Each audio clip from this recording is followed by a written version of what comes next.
Yes, yet again, you are welcome on the I Inspire show on Nova Talk TV. Just like we have promised you, we shall be bringing different people from different fields to inspire and educate the young generation. Today on the show, ladies and gentlemen, I present to you one of the most celebrated journalists and community activists, Mr. Andrew Mwenda, the old man of the clan. Correct. You are welcome on the I Inspire show on Nova Talk TV. My pleasure to be hosted by you, my grandson. Say hello to the viewers. Viewers, how are you? You're going to listen to an old man of almost 180 years now. Yes, you are welcome once again on the I Inspire show. Now on this show, there's a picture we want to bring out to the young people.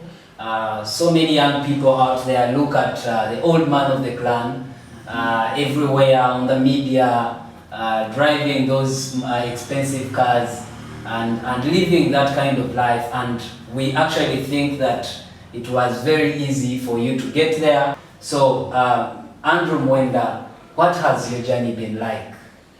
First of all, I don't know. You make, what would they call them? Imputations that are false. I don't drive expensive cars.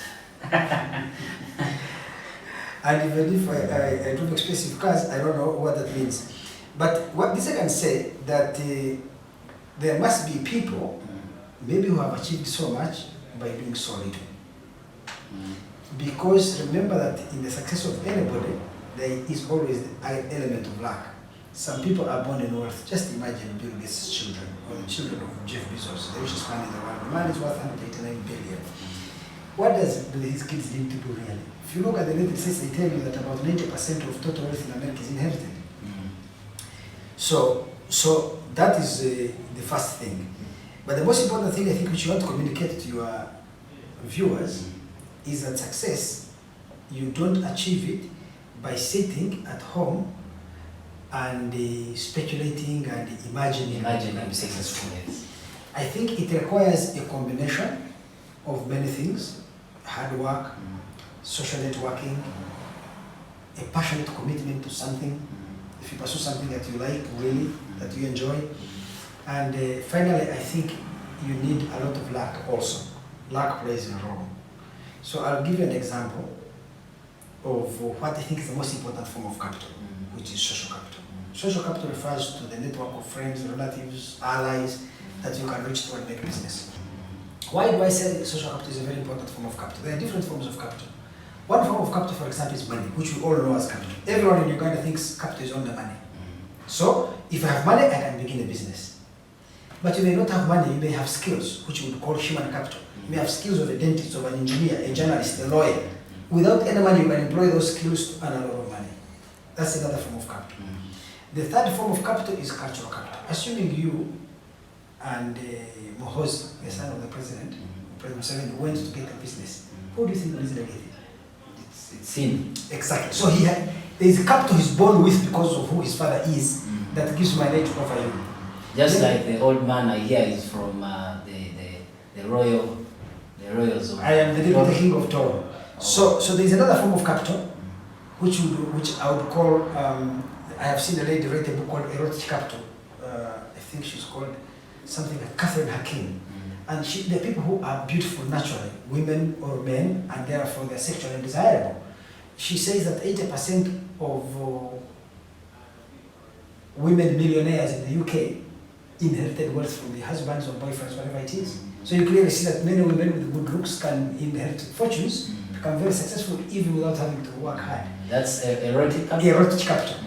Now there is another form of capital which I think is quite important, social capital, which is network of friends and allies whom you can depend on, or even relatives which you can depend on to build other things. When I was going to begin the independent, even before the first newspaper came out, we had not less than 500 million shillings in our bank account, or maybe 550 million, because I went to people like Mandela of City Tires, I went to Mokwano Industries, I went to Wavamuno, Spear Motors, I went to Sudir, Grand Bank, I went to MT. I went to friends and allies and got advertisement revenues signed rather advertisement placements signed in a magazine or a newspaper that cannot come out. These people don't even care to look at what product I was going to bring out, because initially I thought I should begin a newspaper, but at the end I started a magazine, a news magazine. So I wanted to be tabloid like New Vision or Red Pepper or Monitor, but then I changed my mind along the way and did a magazine. You get it? So how do you get to these people? That's the first question. because, so I'm saying they're friends. People I already knew. Alekan I already knew, Mandela I already knew, Sudhir I already knew. As my work as a journalist, I had been interacting with many business people. Wavamuna I knew. I had invented a lot of friendships and contacts. You get it. We went to the government of Mwenda, they gave us advertising.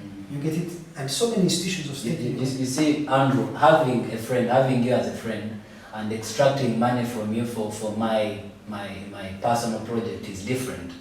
What I'm saying is that social capital is many things. Part of it is trust. I don't think anybody would walk into Sudhir's office and get advertising unless he trusted that this newspaper would work. That I will give this person money and they will use it for the right persons I want. Because they gave us advertising before the newspaper came out. They also needed to trust that the newspaper will catch fire and become attractive to the reader. So the things I'm saying is that if you go on social media, because there are many people who have met on social media, young people, they were either out of school, they didn't have fees, they didn't have a job, I helped them get a job, or I helped them, get a scholarship to go abroad or study in Uganda and be successful. So I'm saying that how you use your presence on social media also matters.